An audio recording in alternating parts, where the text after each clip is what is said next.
এরকম একটা কিস দেন ব্যাক দিয়ে। এটার মানে একটু গল্পটা একটু বলতেন, এটা অনেক সময় করেন।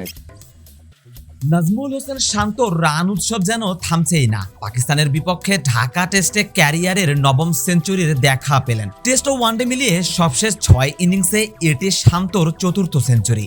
আর বরাবরের মতোই 3 অঙ্কের ম্যাজিক ফিগার ছুঁয়ে সেই ট্রেডমার্ক উদযাপন। বাতাসে লাফিয়ে উঠে ব্যাটে চুমুকে ফ্লাইং কিস ছুড়ে দেয়া। মাঠের আক্রমণাত্মক শান্ত হৃদয়ে কার জন্য এত ভালোবাসা, কিংবা কেনই বা তার এই বিশেষ উদযাপন? কিছুদিন আগেই আজকের পত্রিকায় দেয়া এক একান্ত সাক্ষাৎকারে নিজের এই সেলিব্রেশনের রহস্য শান্ত নিজেই ফাঁস করেছিলেন।